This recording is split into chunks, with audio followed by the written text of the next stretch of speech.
What is this? Just a few favorites from my collection. Rescued and stored here just before I went off-world. Take a look, if you like. I'm curious to hear your impressions. My friend is dead.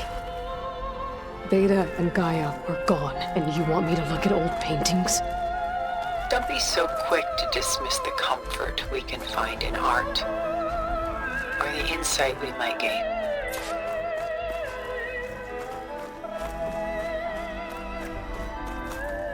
My favorite pairing on the left is Woman Reading a Letter by Vermeer, a true master. And on the right is a forgery, Woman Reading Music, which fooled experts into believing it was a priceless original. Early in my career, I became fascinated with such deceptions. Eventually, I developed scanning software that could detect fakes with unparalleled accuracy. Is that how you made enough money to buy your way onto the Odyssey? Oh no. I made my real fortune later.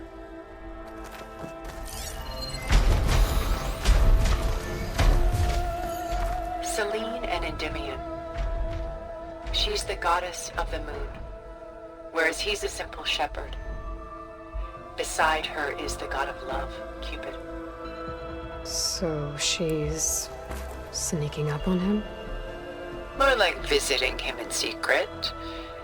The torch that Cupid bears represents Selene's undying infatuation with him. Though the two must remain apart, her love will forever burn. This is Rembrandt painting Jeremiah, a man in mourning. Mourning what? His home. The ancient city of Jerusalem. He foresaw its impending doom, but could do nothing to prevent it. So instead, he saved its treasures from destruction, just as I saved these works. You could say we're kindred spirits.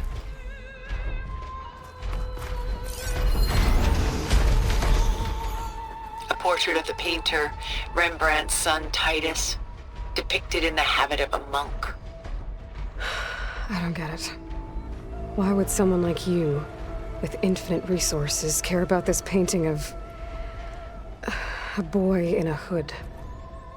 It's not the image itself, but the feeling it conveys. The face is bright and defined, but his eyes are downcast, heavy with misfortune. And the background seems to swallow all light. The painting is infused with a sense of loss. I guess I understand how the painter feels.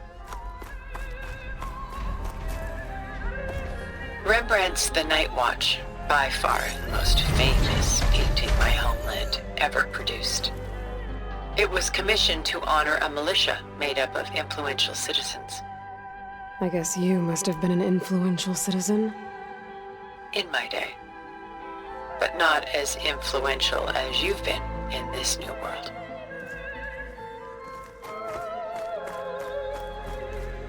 The Gust, by Willem van de Velde, the most famous of his many maritime paintings. A ship crossing into the unknown. I guess you're familiar with that. Indeed, which is why I appreciate this composition in particular. Though waves and wind threaten to destroy the ship, it perseveres, clinging to the light even as darkness closes in all around it. Stunning, isn't it? Paintings weren't the only masterpieces of my people's golden age. This is Van Vianen's Lidded Ewer, molded from a single sheet of silver. What was it for? How like Elizabeth you are. Function over form. Its practical purpose was less important than its meaning. Van Vianen created it in honor of his late brother, who himself was a famous silversmith. A memorial. Yes. Such beauty from sorrow. A lot of weight on his shoulders. I know the feeling.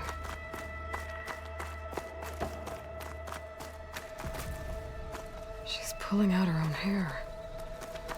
Out of madness, out of grief. It's hard to watch her suffer. Done so soon? I've got more important things to worry about. We both do. There is much we are trying to save. Not the least of which is in that vault. There's nothing wrong with savoring such treasures for a moment more. Or come upstairs and we'll get down to business. Your choice.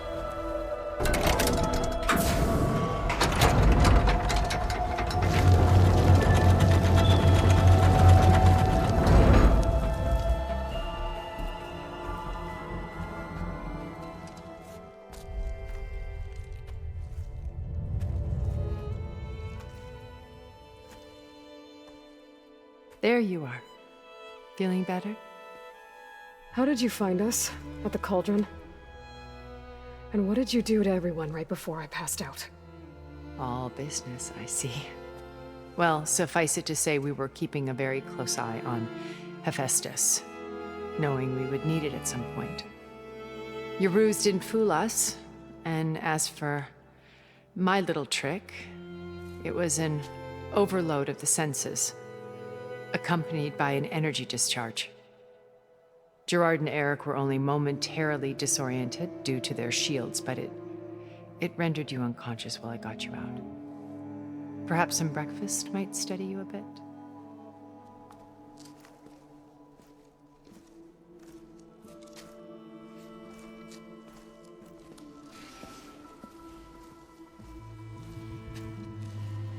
This was your house. The one you recreated for Beta, in the data channel you shared. How perceptive of you. Please, this way. After everything your people have done, you think I'm just gonna sit down and have a chat with you? They're not my people. They never were, and especially not now. You shot off into space with them, and lived with them for 1,000 years before coming back.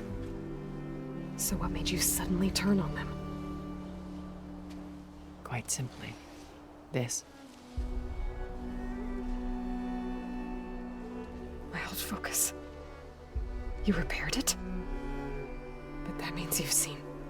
Incredible things. What you've accomplished in 2 decades of life.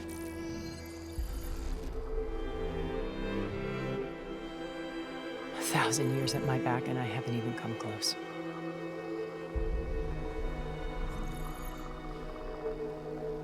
I'm sorry if I invaded your privacy, but I had to. In order to understand. To be enlightened. You truly are Elizabeth's blood.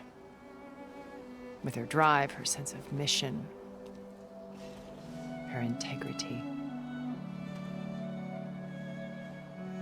Watching all this shamed me for the company that I've kept. Having seen it, all I want is to help you. Even if it means stopping your friends? Especially so. Please, sit down.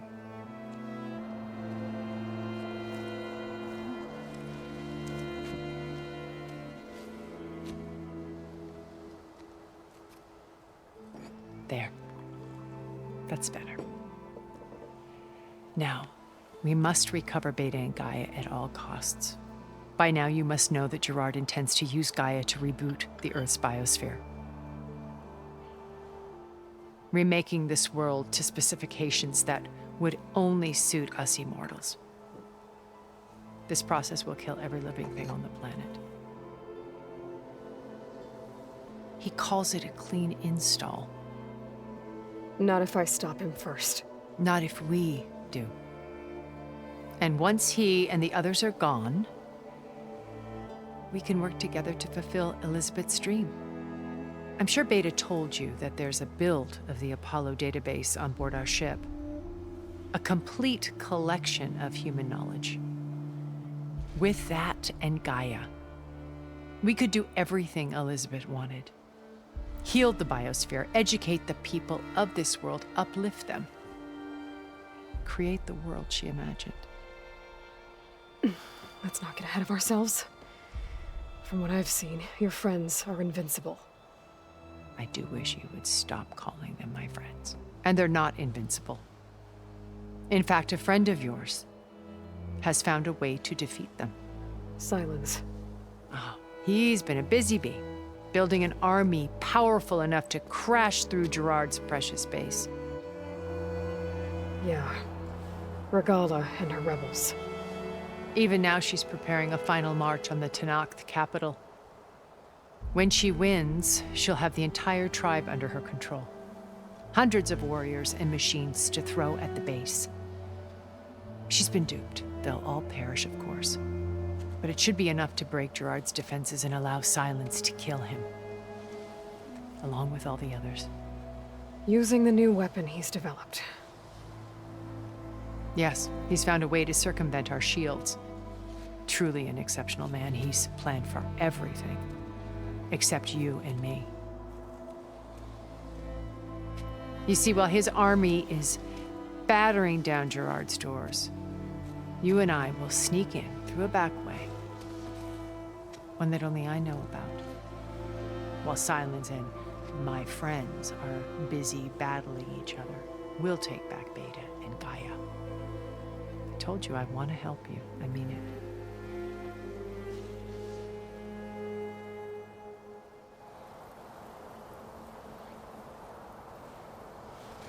My old focus. How did you find it, let alone repair it?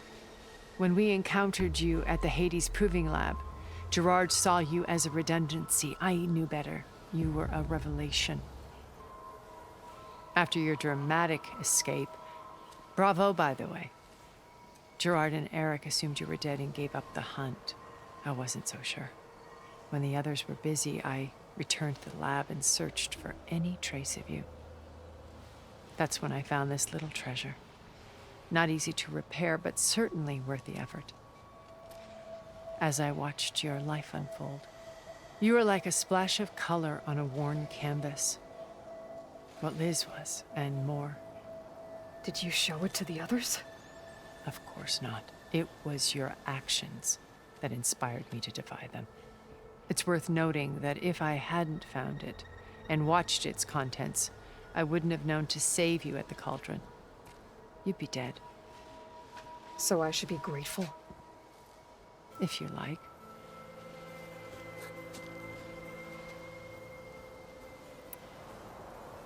You said Beta is not in urgent danger, so what are the Zeniths doing to her? Putting her to work. Merging Hephaestus with Gaia. A difficult, time-consuming task, as I'm sure you know. They will compel her if need be. But her life is not in danger. She's the only one who can do it. Because you people made her to be nothing but a tool. Gerard's idea, not mine. They always viewed me with suspicion when I attempted any form of kindness towards her. That's why I created the data channel. A virtual place where we could speak in peace. So this channel you shared with Beta, none of the other Zeniths ever found out about it. Gerard believes he's the most cunning of all of us. Even after 1,000 years, he still can't imagine that I would outwit him. The channel allowed me to interact with Beta away from their mistrustful eyes. It offered us a chance to be ourselves. Until you cut off all contact. Yes, though it pained me. I was worried that our meetings would do her more harm than good. Well, she felt like you tossed her aside. I was afraid the others would find out and punish her. She may not have had the comforts of friendship anymore, but at least I ensured she was safe. I know it seems harsh, but you must believe that her well-being has always been paramount to me.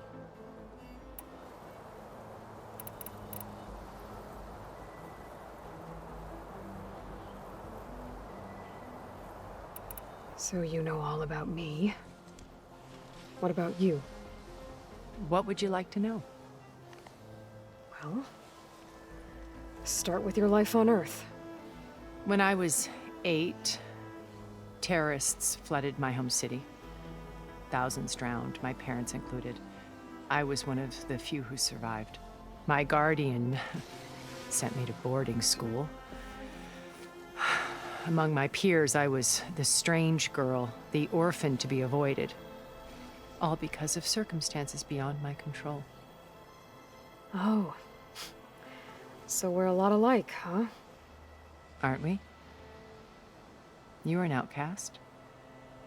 But you didn't let that stop you from getting what you needed. Neither did I. I climbed my way out of desolation and used my wits to build a fortune. First, from the technical analysis of art and the detection of forgeries. Profitable expertise in those days. But as it turned out, the software I developed was even more useful for counterintelligence. From there, it was only a short step to gathering extremely valuable intelligence on my own. You were a spy? More like a service one could turn to for information. I had to remain anonymous, of course, to protect my privacy. But despite that anonymity, Far Zenith inevitably sought me out.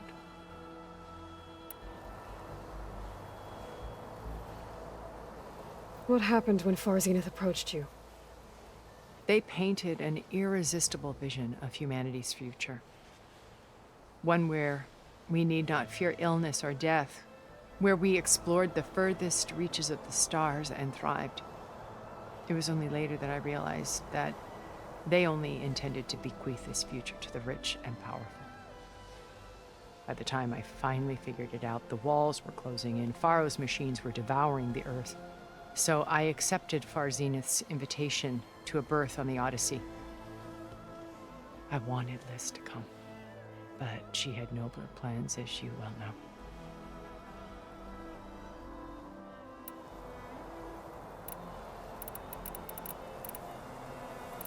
So you didn't know the other Zeniths were monsters until it was too late? I knew some of them were, certainly. It wasn't until we were off-planet that I understood the true scope of their greed.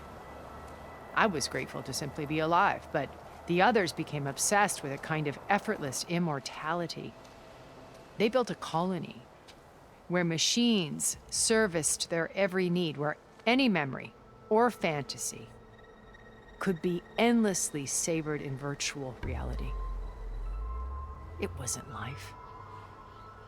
It was stultifying, a pampered dream state. As the decades passed, I withdrew more and more, alone yet again, but this time with eons to consider my mistakes. Now finally, having met you, I feel like I have a second chance. To do what? Help you, of course. To fulfill Liz's dream, which isn't so different from Far Zenith's original vision. A better future for humanity. Why did you make the data channel look like this place? I built this house as a shelter to weather any storm. A safe place. Not just for me, but for the art stored below. Cultural artifacts of incalculable value. Truly some of the greatest achievements of human civilization. And you wanted Beta to see them? Yes. Her upbringing was so cold and technical. I thought if she could experience Vermeer and Rembrandt, it would bring something else into her life. A heritage every bit as valuable as the scientific and technical data being drummed into her. I'm sorry I had to cut off contact, but I'll never regret sharing this house with her. She needed its shelter even more than I did.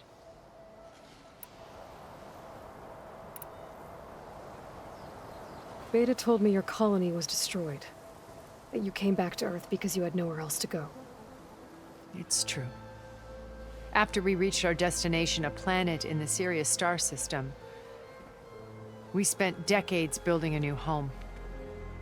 The physical constraints of Earth, the boundaries of mortality, gone. To think of what we could have done with it. It might have been a utopia. Instead, we stagnated, absorbed in effortless comforts and virtual realities. It took a cataclysm to finally yank us out of our stupor. What happened? A massive geological event.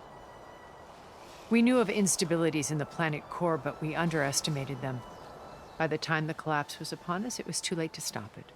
Only a few of us made it to the ship in time. We set course for Earth, the only safe harbor left to us. Which you decided to make unsafe for anyone else.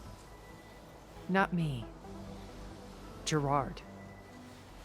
He believes it's better to wipe the canvas clean than work around the smudges. No more primitive tribes, no more combat machines, only a blank slate to do with as he pleases. But we will stop him. All we have to do is get into that base.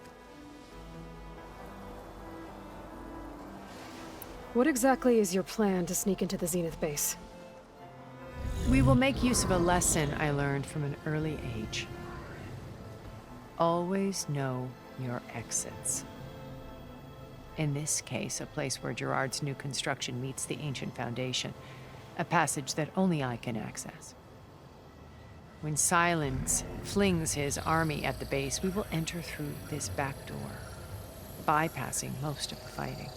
The distraction will provide us with a window in which to rescue Beta and Gaia. Once we're inside the base, where will we find Beta and Gaia? Here in the command center. By then, Gaia will have been reunited with all of its subordinate functions, including Hephaestus. What about the alpha build of Apollo on your ship? A simple matter of recovery once the others have been dealt with. With that in hand, we'll have everything we need to make this world as it should be. How do you know about Silence's plan? He isn't the only one adept at spyware. You hacked his focus? No, he's too careful for that. But his subordinates? Not so much. He gave additional focuses to the tribals he branded the Sons of Prometheus. The ones working with Regala. By tapping their focuses, I learned about most of his dealings. The distribution of override technology, the arming of Tanakh rebels, and the secret pact with Regala to attack Gerard's base. But how did he come up with a weapon that can take down your shields? That's the one thing I haven't been able to figure out, but however he did it, I'm quite certain it will work. With it in the Tanakh army, victory seems to be within his grasp. Such a shame he'll be disappointed. Regala's only interested in killing Hekarro and waging war on the Karja. What does she have to gain by attacking Zeniths? It's the price she must pay for her war. Without the ability to override machines, her little rebellion would have languished in the desert. So she trades with the Sons of Prometheus. Machines to help her overthrow Hekarro. In exchange for an assault on the base. Pride has deluded her into thinking she can actually survive such a battle.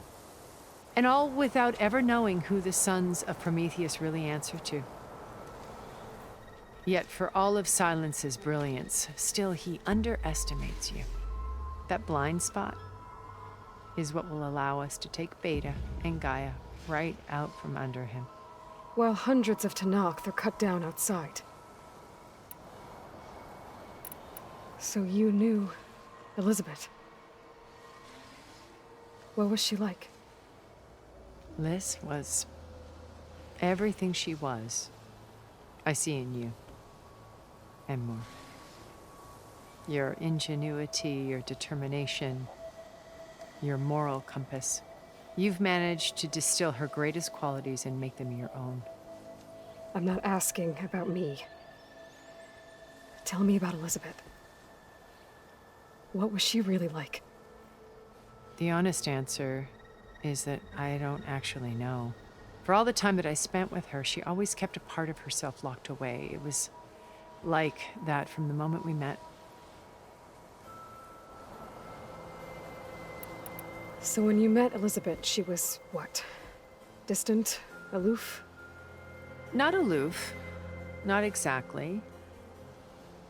It was a summit in Paris about machine learning. a touchy subject in those days, because regulatory authorities were just starting to clamp down on AIs. Liz gave the keynote address. She had already achieved great renown for her work in automated environmental reclamation. But in her address, she was just starting to imagine the next step. An AI-driven system that wouldn't just act on its programming, but actually take responsibility for its sphere of influence. To care about life, not just follow orders. Revolutionary stuff.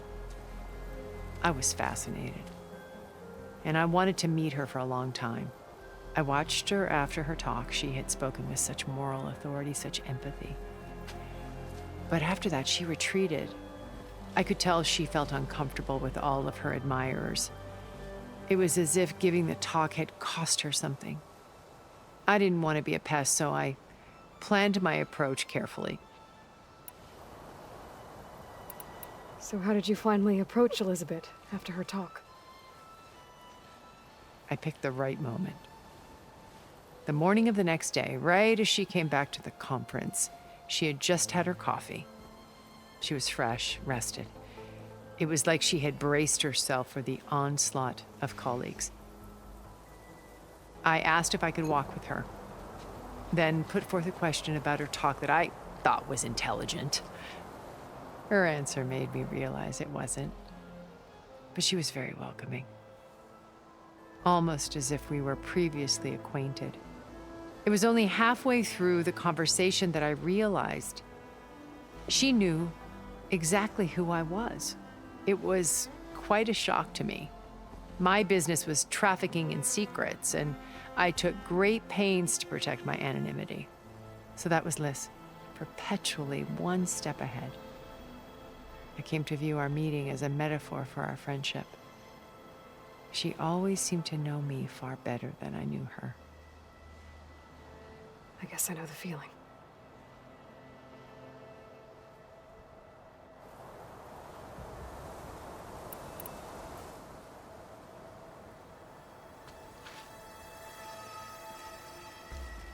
First Varl. Now Hikaru and the Tenakth. Your plan would wipe out an entire tribe.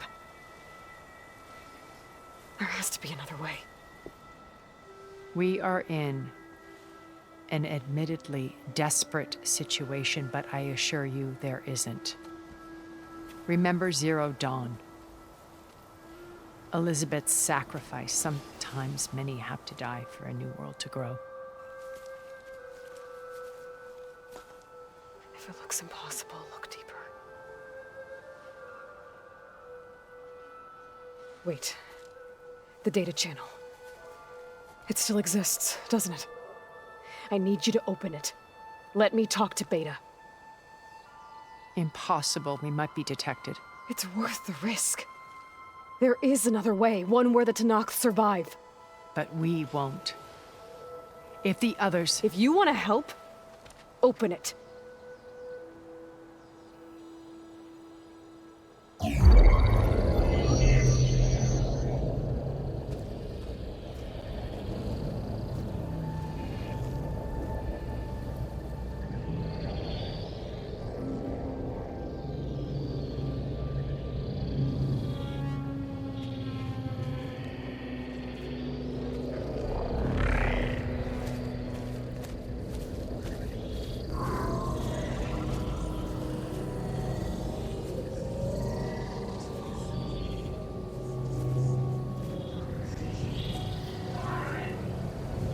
What are they doing to her?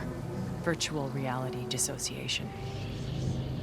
The manual merge of Hephaestus will take hours upon hours of tedious micromanagement.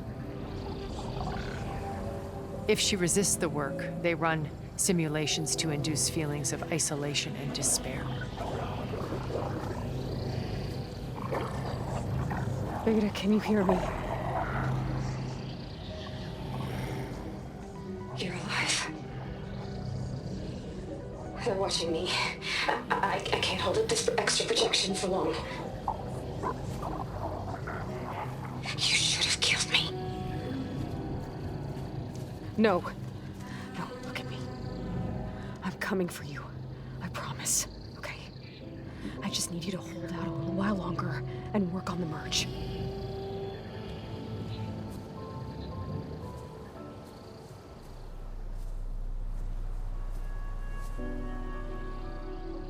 Then I think it can be done. I'll contact again when it's time. Can you hold on? As long as I know you're coming for me, I can endure anything.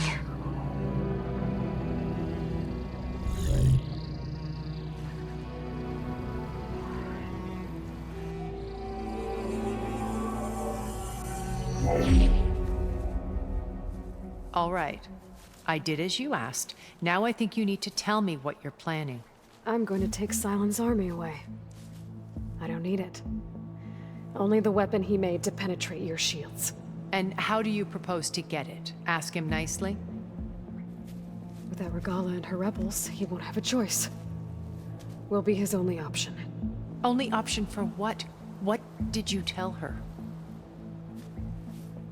That is between me and my sister. Will be Silent's only option for crashing that base. I'll tell you the rest later. But first, there are a couple of things I have to do. Oh. And what are those? Lay my friend to rest. And then I'm going to use the override that Beta gave me at Gemini to put an end to Regala's rebellion. From the air. Wait. Since you insist on doing things your way, I know of something that will truly help you make a grand entrance with the Tenakth. The ancient Horus Titans still possess electromagnetic energy cells as part of their arsenal. Drop one of those on Regala's army and they'll receive quite a surprise.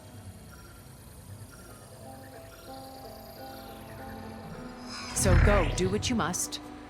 I'll come to your base if you manage to bring silence to the table. Not if. When.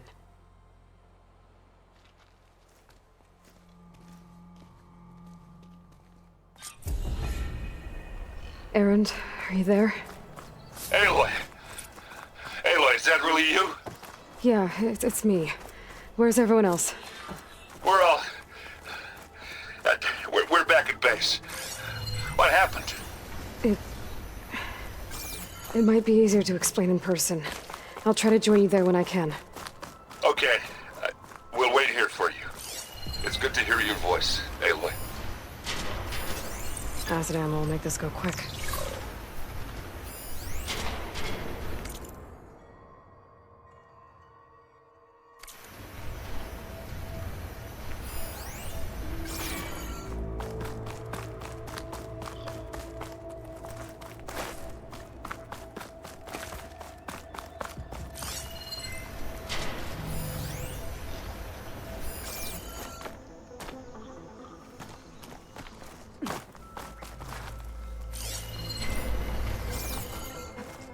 Just to let you know, I'm now patched into your focus network.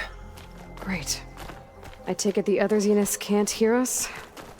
Of course not. And they don't know about your base either, in case you were wondering. I've sent you data on the Horus energy cells you can use against Regala's forces. Reach out to me when you're ready to acquire one. Understood.